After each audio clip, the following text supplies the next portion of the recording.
Bunda udah nggak ada sensasi di perut tapi kok masih sering sesak ya, ngap. Dan juga ini lidah terasa nggak nyaman, terasa asam, pahit, dan kayak mulut kering ya. Ini karena sensasi asam lambung juga nggak sih?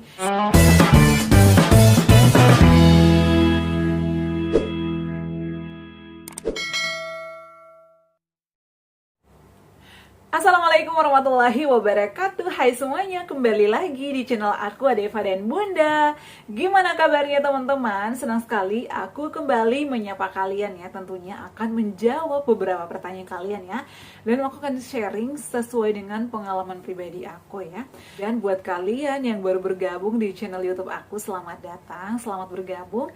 Semoga video-video aku bisa memotivasi teman-teman semua ya. Dan buat kalian yang masih berjuang melawan asam lambung, GERD, dan anxiety psikosomatis, tetap semangat ya. Aku juga pernah ada di posisi kalian. Jadi kalau misalnya kalian belum tahu, aku juga adalah pejuang asam lambung ya, gastritis. Setelah endoskopi, aku juga di USG. Untuk hasil endoskopi aku adalah terjadi peradangan ya di dinding lambung aku, jadi gastritis. Sensasinya itu banyak banget ya, 1001 sensasi. Dan kenapa aku memutuskan endoskopi pada saat itu, karena menurut aku ya sudah mengkonsumsi beberapa obat-obatan tapi masih aja kambuh lagi, sembuh beberapa hari kambuh lagi. Makanya aku memutuskan untuk endoskopi. Banyak yang nanya, Bunda, apakah ada obat herbal yang Bunda konsumsi pada saat itu? Yes, ada. Jadi ini adalah obat herbal yang aku konsumsi pada saat itu, namanya Madu Z-Smart. Ini aku beli sendiri. Jangan sampai kalian bilang ini endorse. Enggak. Aku beli harganya 145.000 dan aku sudah beli 9 botol. Bayangkan ya. Kalau di endorse nggak mungkin dikirimin 9 botol ya. Ini aku konsumsi, ini cocok teman-teman. Tapi kalau misalnya aku telat makan sedikit, aku kecapean sedikit, aku terlalu banyak pikiran sedikit, mulai kambuh lagi. Dan pada saat itu aku penasaran apa sih yang terjadi. Dan setelah dilakukan endoskopi, ternyata terjadi gastritis ya, atau peradangan di dinding lambung aku. Makanya sensasinya itu banyak banget ya. Nah teman-teman, langsung aja di video kali ini aku bakal bahas ya pertanyaan dari salah satu subscriber aku ya. Ini atas nama Endang. Halo, selamat malam, selamat pagi, selamat siang. Nah, jadi ada pertanyaan, Bun, pernah nggak sih ngalamin perut atas keras, dipencet sakit, ngap, tenggorokan kering, terus kaki lemas terus? Mohon solusinya, Bun. Nah, teman-teman, jadi perut itu di bagian atas itu namanya ulu hati ya. Biasanya kata dokter ini kamu mah. Nah, selain keras biasanya ya berdetak gitu ya, dak dikduk. Aku juga pada saat itu kayak takut, ini ada apa ya, kok kayak keras banget ya. Sampai aku minta dokter aku, dok tolong dong ini dicek apa ya, kata aku. Kata dokter ini mah, kamu biasanya terlalu capek ya. Kemudian makannya sering telat, mengangkat beban-beban yang berat. Nah, terus solusinya gimana, dok?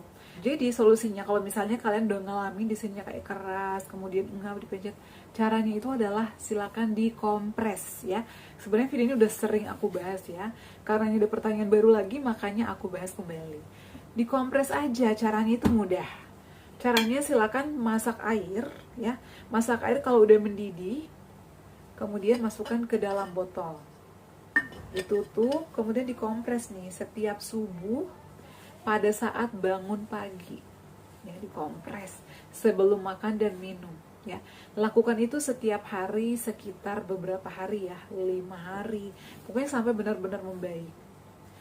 Nah, kira-kira itu kenapa ya, Bun? Ya itu tadi, karena kita sering telat makan, kecapean, kurang istirahat, dan sering mengangkat beban-beban yang berat, kata dokter. Jadi dikompres aja. Setelah dikompres, konsumsi air hangat ya, tapi tunggu dulu sekitar 15 menitan, kasih jeda setelah dikompres. Kemudian setelah itu konsumsi air putih hangat, sum-sum kuku. Kalau sudah konsumsi air putih, biasanya aku lanjut mandi. Sambil ya, sebelum mandi aku masak kadang tepung Garut dulu ataupun air tajin. Setelah mandi langsung konsumsi air tajin atau tepung Garut, itu enakan. Dan kalau misalnya kita rutin terapkan itu, insya Allah bisa membaik. Seperti itu ya buat kakak yang sudah bertanya. Semoga nonton video ini Kak Endang. Selanjutnya ini aku bakal bahas pertanyaan dari WA ya.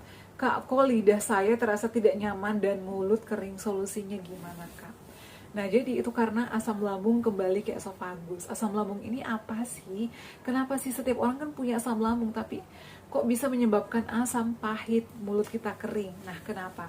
Jadi asam lambung itu naik, jadi reflux atau cairan asam lambung kembali ke esofagus. Biasanya menyebabkan air liur ya, atau mulut terasa asam, terasa pahit. Nah, dan biasanya banyak air liur, pengen buang ludah terus, pengen ngeludah terus, tapi biasanya juga kayak kering banget ya, kayak mau batuk gitu loh. Itu juga dari asam lambung. Jadi cara mengatasinya gimana? Nah, terapkan pola makannya, hindari yang goreng-gorengan dulu ya. Kalau makan harus dikunyah halus agar mudah dicerna. Kemudian saran aku sering konsumsi air putih hangat yang suam-suam kuku, itu bagus ya. Nah, saran aku juga kalau misalnya kayak masih kering ya, masih nggak enak di mulut, nggak nyaman, mulut kering, saran aku konsumsi madu setiap hari. Nah, jadi pada saat bangun tidur ya, kalau misalnya udah nggak konsumsi obat dokter, lelah minum atau sebelum minum pagi, minum madu dulu 1 sendok. Itu bagus ya. Kayak madu zat semak boleh, mau madu biasa, madu murni, madu alami boleh. Jadi konsumsi itu setiap pagi setelah konsumsi madu, minum yang suam-suam kuku. Kalau ada kurma juga bisa diterapkan infus water kurma. Caranya ambil kurma misalnya 7 biji, 9 biji, ganjil 13 atau 15 biji, masukkan ke dalam botol ya, boleh pakai air panas. Kalau pakai air panas, tunggu sekitar 30 menit itu udah boleh diminum. Tapi kalau misalnya pakai air normal ya, masukkan ke kulkas, biasanya aku nunggu sekitar 6 jam. Jadi aku tuh biasanya infus water kurma di jam 10 malam ya, paginya jam 6 aku udah keluarin dari kulkas. Jadi itu udah boleh dikonsumsi. Itu bagus ya, bagus untuk kekebalan tubuh kita, bagus juga untuk pencernaan, bagus juga untuk lambung, dan mengatasi berbagai macam penyakit. Kayak gitu ya. Nah, ini juga ada pertanyaan lagi. Assalamualaikum Bun, kok perut sudah mulai nyaman, kepala sudah tidak kelayangan, keluhan sudah sembuh Bun, tapi kenapa dada kayak masih ngap? Nah, ini biasanya asam lambung itu masih sering naik, tapi mungkin perutnya itu udah membaik. Jadi, cara mengatasinya seperti apa? Saran aku ya, biasanya kita anggap itu karena terlalu capek juga. Karena pejuang asam lambung ini sering kecapean ya, cepat capek. Jadi kita tuh nggak boleh capek-capek teman-teman. Kalau misalnya udah ngerjain sesuatu, istirahat dulu, jangan lanjut ngerjain apa-apa. Seperti yang aku bilang, aku baru pulang kerja nih, nyampe di rumah langsung masak, nyampe di rumah langsung jalan kemana lagi. Nggak boleh, jadi istirahat ya. Kalau bisa kalian sering me time aja. Me time-nya dengan cara apa nih? Kalau misalnya udah pulang kerja atau udah selesai mengerjakan pekerjaan rumah, kalau anak udah tidur ataupun mungkin anak-anak lagi main, kan bisa itu sambil diawasin aja ya, atau mungkin dipantau dari jarak jauh. Nah, caranya me time aja. Biasanya nih aku sambil nonton ya, rilekskan otot-otot kita, badan kita tuh agar nggak tegang ya, jadi agar nggak capek. Karena biasanya sensasi-sensasi itu bisa membuat kita capek, lelah. Sensasinya banyak, ngatasin ini, melawan ini, melawan itu biasanya, aduh, Masya Allah, itu yang membuat kita kurus juga teman-teman ya. Kemudian setelah rileks, meditasi, dengar-dengar musik yang nyaman, yang bikin enak, yang kalian sukai. Setelah udah dilakukan itu, lakukan pernafasan diafragma, jadi agar nafas kita juga plong ya. Nah, kemudian saran aku mandi sorenya kalau bisa jam 4 paling sore atau setengah 5. Mandinya pakai air hangat ya. Kemudian tetesin minyak kayu putih ke dalam air mandi atau ke dalam bak mandi, hirup uapnya. Jadi itu kayak lega di tenggorokan sampai ke dada, dan itu membuat nafas kita juga plong ya. Nah, kemudian lakukan stretching, itu juga bisa membuat kita plong, bisa membuat kita juga nafas itu nggak berat. Caranya gimana? Stretching kecil-kecilan di pagi hari, berjemur di matahari pagi, dan lakukan nih gerakan kayak gini. Ini kayak gini posisinya di belakang ya. Jadi posisi di belakang itu kayak gini ya, kayak gini. Nih, aku contohin ya. Kemudian lakukan ya, 1, 2, 3. Jadi hitung sampai 10 atau hitung sampai 8 ya.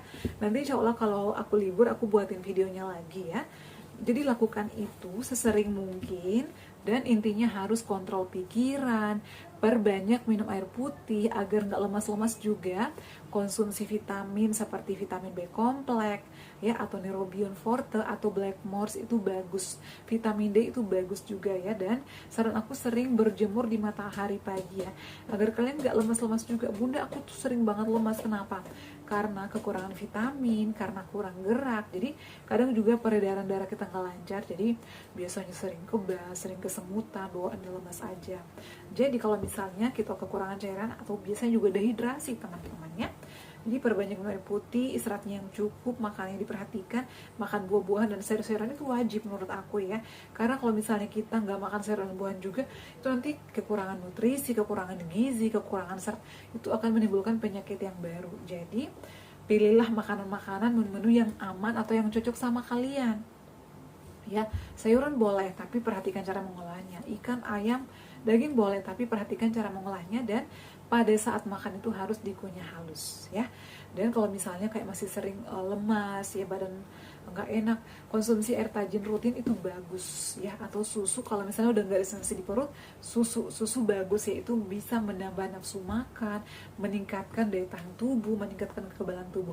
Susu apa aja Bu? Susu almond boleh, susu kedelai boleh, atau susu SR Go Milko ini bagus. Tapi saran aku kalian konsumsinya itu adalah setelah makan, kalau bisa di jam 10 pagi biasanya ya, 1 jam setelah makan, agar tidak menimbulkan perih-perih di lambung. Aku sih biasa kayak gitu ya. Nah, jadi buat yang bertanya tadi, semoga nonton video ini. Dan saran aku jangan begadang juga ya, tidurnya harus cukup. Nah, kemudian selanjutnya masih orang yang sama, Bunda 2 bulan udah sembuh karena makan pedas kok jadi sesak ya. Nah, jadi teman-teman, meskipun kita udah sembuh, aku tuh selalu bawel ya ke kalian semua. Kenapa? Karena namanya udah ada luka ya. Kalau misalnya kambuh, itu nanti bakalan lebih perih, apalagi dikena cabai. Jadi kalau mau makan cabai, saran aku sedikit aja dulu, jangan banyak-banyak. Karena kalau misalnya berlebihan itu nanti bakalan menimbulkan sensasi lagi. Kayak ini teman kita ya, dia tuh udah sembuh 2 bulan, kan lumayan, udah bisa makan apa aja. Tapi dia pengen makan cabai. Jadi cabai itu adalah pantangan pejuang asam lambung. Cabai, soda, kopi, kafein, itu adalah pantangan banget. Jadi teman-teman, meskipun kalian udah sembuh, kalau nggak mau kambuh-kambuhan, stop aja konsumsi makanan dan minuman tersebut. Kemudian ngerokok, alkohol, itu mah bisa memicu cepat naiknya. Kayak temanku namanya Benny, dia tuh udah sembuh tapi masih sering ngerokok, masih sering kayak nyoba-nyoba alkohol, jadi kayak sering kambuh gitu loh. Jadi teman-teman, kalau prinsip aku nih, aku nggak apa-apa deh makan tanpa sambal, aku deh nggak apa-apa makan seadanya aja, yang penting sehat, yang penting nggak kambuh-kambuh, bisa aktivitas dengan lancar, bisa menikmati hidup. Aku sih kayak gitu ya, mungkin setiap orang beda. Ada orang yang aku nggak bisa makan Bun kalau nggak pakai sambal, tapi kalau aku nih prinsipnya, aku makan hambar aja nggak apa-apa, yang penting aku nikmati, aku syukuri, yang penting aku nggak sakit, yang penting aku harus sehat. Karena aku tuh, teman-teman, aku tuh trauma sama sensasi asam lambung, apalagi sensasi gastritis pernah aku alami itu 1001 sensasi ya. Jadi buat kalian yang udah sembuh, tetap terapkan 3P-nya. Kalau mau makan apa-apa jangan berlebihan ya, sedikit aja. Karena kalau kambuh itu pasti kita mulai dari nol lagi, minum obat lagi, terapkan 3P-nya lagi. Jadi lebih baik mencegah daripada mengobati sih menurut aku, kayak gitu ya. Oke ya teman-teman, cukup sekian share kali ini, semoga bermanfaat ya. Mohon maaf kalau aku sering bawel ya, karena untuk kebaikan kita semua ya, dan kita saling mendukung. Semoga kalian juga lekas sembuh, bisa aktivitas kembali, dan tetap ikhtiar ya. Jangan lupa bahagia, jangan lupa bersyukur. Oke ya, cukup sekian share kali ini. Terima kasih yang selalu setia menonton video-video aku.